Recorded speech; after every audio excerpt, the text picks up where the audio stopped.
everybody, it's your boy Gsluke here with our DFS value picks for this week's Wells Fargo Championship. In this video, we'll be covering my top 6 plays priced $7,500 and below for Draftkings contest to help you save some salary, get a little bit more flexible with the rest of your lineup, and perhaps squeeze in an extra stud or two into that as well. This will be catered towards large field GPP contests where we're looking for a high upside plays that can crack that top 5 or perhaps even for a top 10 finish. Speaking of top 10 finishes, last week, Brendan Hagee and also Alex Smalley were features here on our value picks video, and both of them had really solid weeks. And while both of them didn't crack the top 5 perhaps by the end of the week, of course, both were in decent position. From a fantasy scoring perspective, both were prolific in that matter, put up a ton of birdies, were able to capture quite a few bonuses on both sides as well. So in terms of our video, I'm going to give it a B, right? We didn't hit on all of our value picks. We had a few miss the cut, but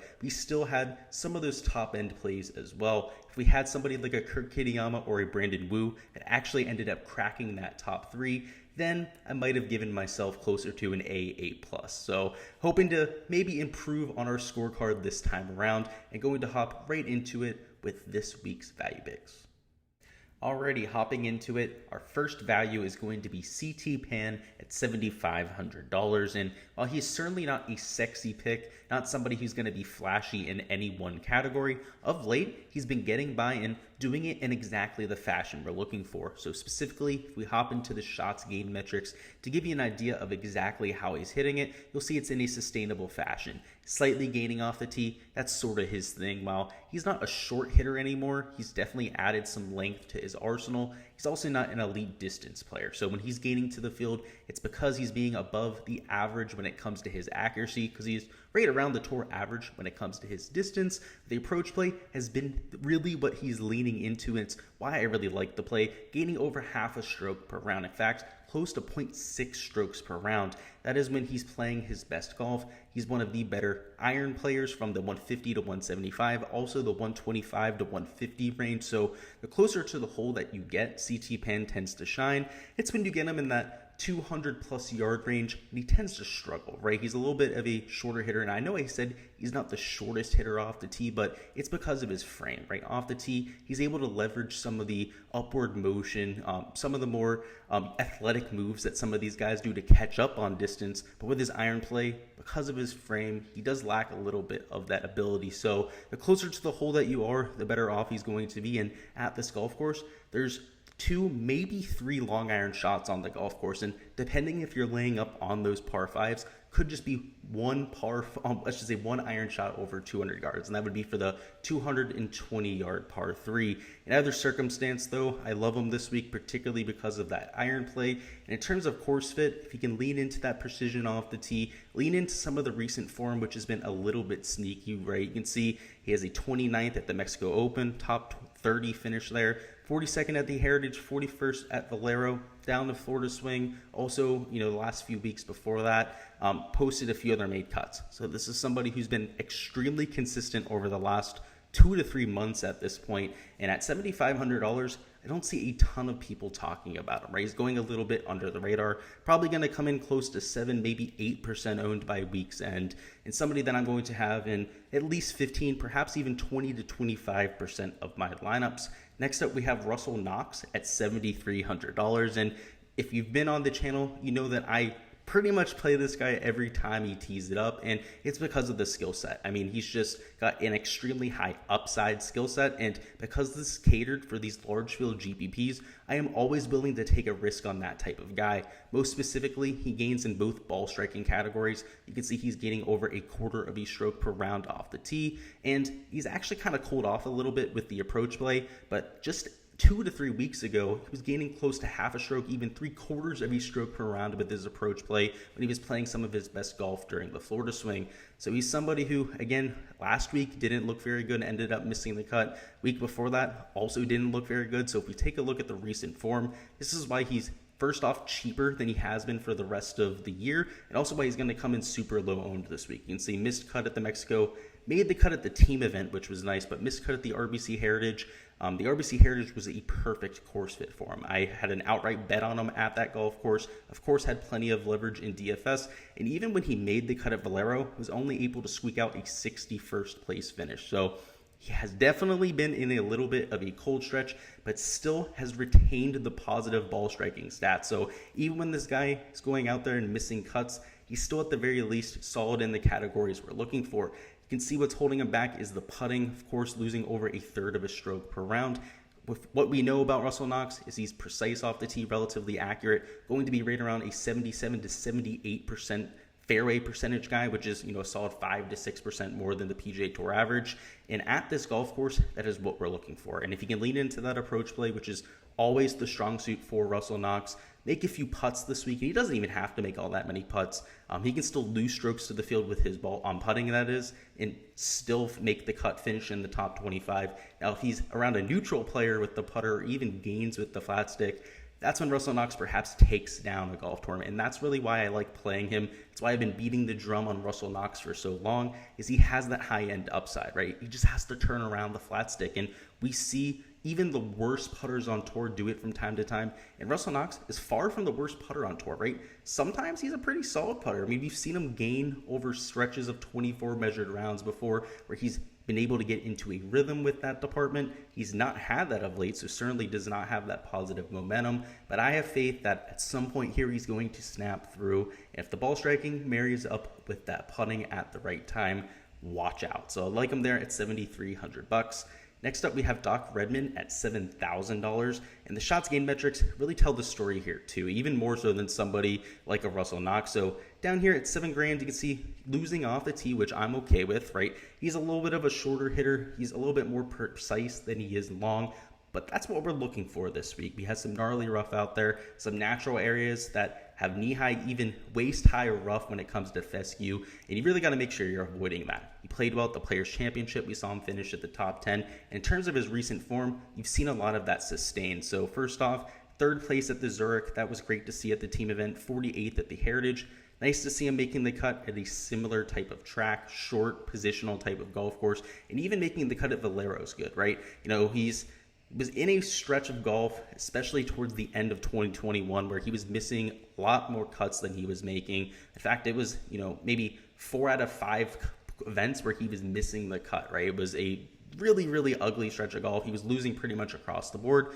He's starting to look like the Redman of old. He's accurate off the tee, not necessarily long, but gaining on approach, gaining significantly with the putter, close to half a stroke per round. You can see 0.48 shots over his last 24 measured rounds. And if you take a look at the last 50 measured rounds, right, zoom out a little bit, you can see that's still the case. So first off, gaining on approach, still gaining with the putter. Now, it's not quite as significant with the putter over the last 50 measured rounds as it is over the last 24, but still solid with the approach play and right around a neutral with the off the tee. So I really like the direction that Redman's game is moving, particularly if he can continue this momentum with the flat stick. He's going to put himself in position off the tee, lean into that iron play from time to time. And one of my picks, the top 25 this week as well. Next up, we have Brian Stuard, and if Brian Stuard's going to be in my player pool, first off, he's just not my favorite player. If you've been here on the channel for quite some time, you would know this. He's a solid play. So first off, from a course fit perspective, this is one of the few golf courses where it makes sense. He's more of a precision guy than a power guy off the tee, and while he's not extremely short, he's not one of the longer hitters on tour. Tends to make his hay when he's hitting a lot of fairways rather than getting it out there very far. And if you take a look at the shots gained, close to half a stroke per round with the approach play. That's really what I'm hammering down on here. He's been really good in the 125 to 150, 150 to 175 yard range, which is going to be extremely overutilized here at this venue. So I like going to people that are strong in both those categories. He's more of a precision guy than a power guy.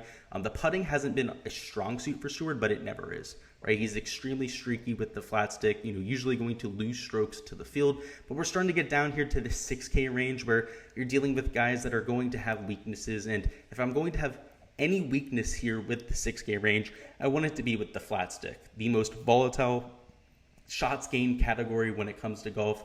One that even guys like Sergio Garcia can flip it around from time to time, and even Kyle Stanley arguably the worst putter that we've ever seen on the PGA Tour, at least consistently on the PGA Tour, that's actually been able to keep his card, won this event. So why not somebody like Stuard going out there, finishing in the top 10, maybe even top 15 this week? That's all we got to have for DFS. So I certainly like his upside in that department, and given the course fit as well. Next up, we have Matt Wallace here at $6,600. And if you take a look at the modeling, it is still very much so lagging behind Matt Wallace. That's how bad he was playing there, aside from the last 3 events. And we really got to talk about it, because at the Zurich Classic, he was a fade for me. You know, I was not willing to buy in on Matt Wallace. I thought it was too early.